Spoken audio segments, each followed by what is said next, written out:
semua nikmat yang ada dalam kehidupan kita, dunia wa ma fiha. Semua apa saja yang kita miliki sementara di dunia ini adalah nikmat kecil. Apakah kita memiliki rumah yang mewah bertingkat, mobil yang mewah mengkilat, uang yang berlipat-lipat, mungkin istrinya juga semua itu nikmat kecil. Mengapa dikatakan nikmat kecil? Karena nikmat itu hanya bisa dirasakan ketika kita masih punya sehat. Coba kalau udah nggak sehat, punya mobil baru, enak nggak? Enak juga sih. Sekarang punya mobil baru kan lumayan jadi nyembuh. Tapi setidaknya kalau sakitnya parah, minum aja susah. Padahal banyak benar minuman di rumah kita. Tetapi karena kita kurang sehat, maka makanan merasa pahit, minuman terasa dedah. Maka kalau selagi penyakit bersarang di badan, dunia nggak lagi jadi ukuran. Penyakit bersarang di badan, dunia tak jadi ukuran. Kekasih tak lagi menggairahkan, makanan tak lagi melezatkan. Apabila penyakit bersarang di badan, dunia tak lagi menjadi ukuran. Gitu ya? Nggak jadi ukuran. Maka kalau hari ini kita masih sehat, artinya kita punya nikmat golongan kecil tapi termasuk sudah paling besar, yaitu kita masih kaya kalau kita sehat. Tapi sehat pun tidak akan bisa dipertahankan selamanya. Ruh lepas dari badan kita, maka kita akan berpindah. Menikmati apakah? Tergantung kita pindah. Nikmat besar kita sebenarnya ada tadi, taufik hidayah, inayah, dinul haq, al-islam, dan iman itu sendiri nikmat besar. Nikmat besar yang kadang kita anggap kecil. Menggunakan waktu untuk tuntutan agama sesisanya. Kalau urusan dunia selesai baru agama. Padahal prioritas ada tuntutan iman, baru dunia. Wala tansa nasibaka minad dunya. Sekedar jangan sampai lupa. Yang penting wabtaghi fima atakallah darul akhirat. Cari untuk darul akhirat. Ini konteksnya. Yang terakhir baru nikmat tam, nikmat sempurna. Apa itu? Ketika kita masuk ke dalam surganya Allah Subhanahu wa ta'ala. Mau semua surga mau? Ini tampangnya udah ada, ya. Potongan juga ada. Tinggal mati juga yang belum. Udah mati baru gitu ya. Potongan udah ada. Kalau kita bikin baju buat lebaran, udah dikukur, udah dipotong. Bikin ketengok besok udah takbiran, mau ditengok. Udah selesai sih Pak, udah selesai, udah safari, udah bisa potong. Terus udah jahit? Belum, baru potong doang. Bisa dipakai lebaran? Artinya potongan iman dan keyakinan, pemahaman kita, hidayah tentang akhirat sudah ada. Cuman kita belum barengi dengan jahitannya apa? Ibadah ikhlas karena Allah dan ilmu yang akan mengiringi ibadah itu. Insya Allah kita lagi jahit ya Pak ya. Lagi jahit. Mudah-mudahan jahitan kita selesai, kita pakai. Itu nikmat kita bersyukur. Salawat seiring salam, semoga Allah sejahterakan kepada junjungan kita Nabi Muhammad SAW, dan semoga kita termasuk umat yang akan mendapatkan syafaatul uzma di yaumil qiyamah. Artinya persaksian dan pembelaan. Ada kurang-kurang sedikit karena kita Muhammad Rasul, cinta kepada Nabi, dan terus itbak kepada beliau, ikuti sunnah-sunnah beliau. Begitu dilihat, kenal, sering salawat dan sebagainya, cintanya terlihat nampak dari min asari sujud, dari bekas-bekas sujud. Lihat kita kelimpungan nanti dia kiamat, udah bareng kelihatannya bingung kemana rombongan kita. Lewat Rasulullah, orang-orang menyapanya dan kemudian dibawanya kita gambarkan seperti itu. Kemudian ini orang-orang PPH ya? Iya. Nah, sering selawat misalnya, atau masih selawat. Ayo kita rombongan Ashabul Yamin, golongan yang kanan. Berarti kita mau dibawa ke surga oleh Rasulullah.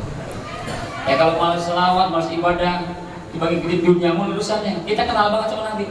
Rasulullah tuh, Rasulullah dicuekin, Di dunia dicuekin nggak apa-apa, di akhirat cuekin, bingung. Kalau sudah ajak rombongan ke ashabul yamin golongan kanan, kemudian kita tetap di situ, alamat tidak dijemput oleh malaikat Malik, dibawa ke neraka, dijeblosin. Naudzubillah min.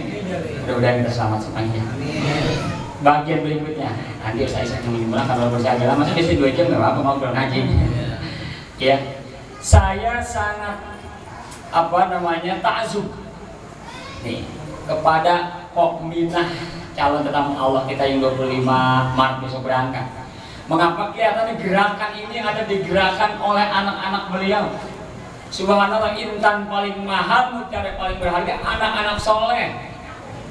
Dimana kita nanti salah satunya adalah doa anak soleh yang akan membuka hijab, diampuni dosa orang tua itu, dan bisa terangkat ke surga yang seharusnya terjebak ke api neraka. Karena punya anak soleh, doakan sepanjang waktu dan terus dimudahkan dalam beramal ibadah, maka insya Allah inilah anak-anak yang paling mahal.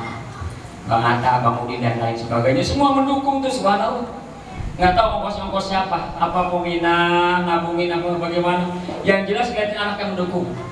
Ya nggak usah cerita, Allah Maha tahu siapa yang paling mendukung di antara anak. Makanya kalau bisa ya Allah, kita yang punya anak sekalian ini akekah nih ya. Ada akekah siapa tuh baca? Iya, dikasih ini saya nggak bisa baca juga. Ya, Nur Halimah ya, bin Ukam ya, binti Ukam. Yang sekaligus juga peminahnya juga akekah binti Haji Abdurrahim ya. Nah, kenapa? Anak itu setidaknya dalam perspektif Al-Quran itu ada 4 macam. Yang pertama ya ayyuhalladzina amanu inna min azwajikum wa auladikum aduwwan.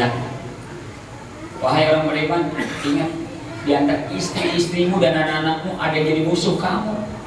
Anak jadi musuh. Rame persidangan akhirat nanti gara-gara anak. Dibiarkan tidak dididik dan dibekali agama, mestinya kita masuk surga karena amal kita. Karena anak itu kemudian melakukan hal-hal maksiat dan kita biarkan, kita harus bertanggung ditarik kita ke neraka. Alhamdulillah. Urusan dunia orang tua manjur doanya. Urusan akhirat anak yang manjur. Maksudnya bagaimana? Kalau anaknya meninggal, orang tuanya boleh saja Allahumma firlahu warhamhu atau Allahumma firlahu warhamha. Tapi mustajabnya masih kalah dengan doa anak ketika orang tuanya meninggal. Ya Allah, ampuni dosa orang tuaku, sayangnya mereka ya Allah. Itu dibuka hijabnya. Tapi kalau urusan dunia, ya Allah, anak saya biar dapat nyari kerjaan yang enak, gajinya lumayan, bisa bantu saya, bisa minjemin duit saya, berkah anak itu. Urusan dunia, urusan akhirat, manjurnya doa anak ketimbang orang tua. Tapi jangan sampai kita punya anak yang musuh buat kita. Anak juga ada yang sebagai fitnatun, yaitu adalah ujian. Kecilnya, sakitnya, udah gedenya juga kita sabar nggak ada perilaku anak. Kalau anak-anak ikut PPH mah, ikut hadroh, insya Allah lah. Insya Allah mau sholat mah. Insya Allah paling nggak masuk iya ikut PPH nggak sholat. Wajah semua sholat temannya. Kalau sekarang lu udah sholat itu isap dong. Api dah urusannya ya. Ada kemudian anak sebagai zinatul hayatid dunya, cuma hiasan pemantas. Gelarnya boleh dia doktorandos, S1, S2, S3, S4, S5, privatnya. Wah, pendidikannya luar biasa. Ternyata dia sekedar kalau dipanggil orang tuanya ya susah. Udah banting ngasih duit orang tua cepet, ke rumahnya Bang Awad udah ngatur-ngatur sama orang tua. Ya, anak cuma kebanggaan tuh anak saya itu rumahnya tinggi di Bulog kan siapa? Di Bulog itu rumah siapa? Itu di samping rumah saya yang tinggi-tinggi rumah siapa?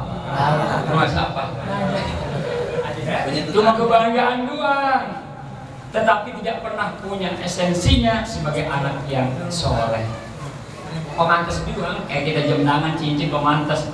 Kalau kita nggak pakai cincin, kira-kira langsung mati nggak? Itu artinya kita cuma pemantas anak. Ya masih lumayan sih daripada yang tadi musuh.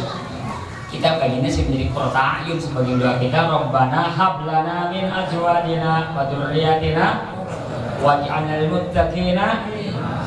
Ini alhamdulillah poinnya namanya berangkat. Yang terakhir, jadi 3 item ya. Nah, makanya kalau kita boleh minjem orang Solonikit, orang dalam ini ya. Dalam konteks mendidik anak, kalau organisasi dunia itu namanya apa yang gue dalam pendidikan ya, namanya organisasi yang PBB yang bergelar pendidikan itu namanya apa tuh? Organisasi UNESCO. Iya, pintar. UNESCO itu ada 4 pilar. Kalau nyekolahin anak itu ada 4 pilar UNESCO, itu 4 pilar. Artinya kalau belajar itu anak nih, kita kan baru punya anak nih ya, sekali kita pesen. Kalau untuk umur banyak. Yang pertama adalah digariskan standar sekolah itu learning to know. Understand? Saya juga nggak bisa. Cuma supaya kerennya dikit tambahin dikit. Belajar itu anak supaya punya ilmu. Atau learning to do. Kita sekolah anak supaya anak bisa bergawe, bener nggak? Kalau kerja sama, belajar biar nanti lu bisa kerja. Gue makin tua, lebih gantiin gue, kan begitu. Kemudian learning to live together. Belajar supaya bisa bergaul sama masyarakat. Jadi kalau ada anak sekolah cuman pergi dalam rumah, nggak punya tetangga, nggak mau tetangga, itu belum tercapai makanya. Learning to be, kemudian belajar siap menjadi. Apa kayak jadi apa kayak banyak anak-anak yang lulus SMA, perguruan tinggi, begitu nggak ada pekerjaan, bengong, nggak bisa ada inovasi untuk menciptakan pekerjaan yang bagus. Itu sekolah nggak harus kerja langsung ke tempat orang lain, bisa menciptakan pekerjaan, buka dagangan lain dan sebagainya. Jangan kita katakan lulus saja gue paling capek-capek, dagang tape, mikul, nggak apa-apa. Itu adalah merupakan bagian inovasi. Siapa tahu nanti jadi pengusaha tape. Kalau semua pengusaha tape dipegang semua media, udah jadi konglomerat tape. Artinya apa? Anak siap jadi kerja. Nggak ada pengangguran. Yang sekarang mah nggak ada, semua bekerja. Cuman kata Profesor Dr. Abdurrahman Mulyono, guru besar di UNJ, itu mengatakan kurang satu, mestinya ditambah kalau buat umat Islam. Learning, belajar itu adalah untuk apa? Untuk supaya mereka lebih paham kepada agama. Barulah itu berhasil mencetak anak. Salah satunya dikader oleh PPH dan teman-teman semua. Penutupnya, Pak Minah, di pesan khusus Pak Minah. Pak Minahnya ada, Pak Minahnya? Ada. Ya. Ketika kita Minah ya, ketika kita menjadi seorang yang tamu Allah, kita itu dapat kehormatan. Apa itu? Menjadi duyufur rahman, tetamunya Allah. Ketika kita jadi tamu Allah, indahu ajabahum, kata Rasulullah. Kalau dia minta apa aja dikabulkan oleh Allah. Ketika dia berdoa minta ampun, Allah ampunkan. Makanya titip doa ini semuanya supaya jadi orang-orang yang soleh, anak-anaknya baik semuanya, dan bisa berangkat umroh atau haji sebelum mereka meninggalkan dunia ini. Setuju nggak kira-kira? Doa itu yang lain. Pokoknya nggak usah minta satu disana, sebutin aja. Itu adalah kemuliaan kita menjadi tetamu Allah. Sambil kita merenungkan hikmahnya. Ya Allah, hari ini aku bisa bertemu dengan Ka'bah yang selama ini aku menghadapnya ketika sholat menemui Engkau ya Rabb. Sungguh hikmahnya begitu banyak. Tawaf itu peminat salah satu rukun daripada haji atau umroh. Tawaf itu kan 7 kali muter tuh, ya. Yang 3 kali 7 kali muter tuh. Rombongan ramai-ramai banyak banget. Pemimpinnya mesen, oh jangan ada yang putus nih, ya. Tapi kalau terpaksa putus, kok terusin aja sampai 7. Ya usah. Begitu dia. Ini ya benar ketinggalan dia, orang banyak banget itu di samping tawaf. Ya kemarin bisa disak tuh baru pulang umroh juga tawaf itu. Wah sampai dosa-dosakan. Yang bengek jangan takut, insya Allah akan sembuh saudara. Yang bengek lagi, orang kejepit mati. Enggak, insya Allah fisik mantap pokoknya. Ya terus dia perempuannya lebih doa sama penjaganya. Putus. Tadi pesan nih Ustaznya, kalau ada yang terpisah terpaksa karena mentok orang, kemudian nih kita ngumpul di pojokan sini ya, jangan lupa, karena kalau atobah ini mah kita gampang ingat pojokan itu pojokan ini. Kalau masih haram, masya Allah kita Tadi pojokan ini perasaan gue masuk di sini, sendal gue mana ya? Gue di sono, lupa. Nah itu berarti ketika dia tawaf itu, udah baris ketiga, putaran ketiga putus, mau nggak mau nyari sendiri kemana daripada putus. Gue tungguin aja bendera sono dah, yang gue tungguin. Begitu selesai sholatnya 7 kali, datang kemudian ke tempat ngumpul. Ada. Wah, alhamdulillah udah ada. Udah cukup 7. Cukup, alhamdulillah Pak Ustaz. Padahal baru 3. Ada yang tahu nggak kira-kira? Nggak ada yang tahu. Tapi Allah tahu.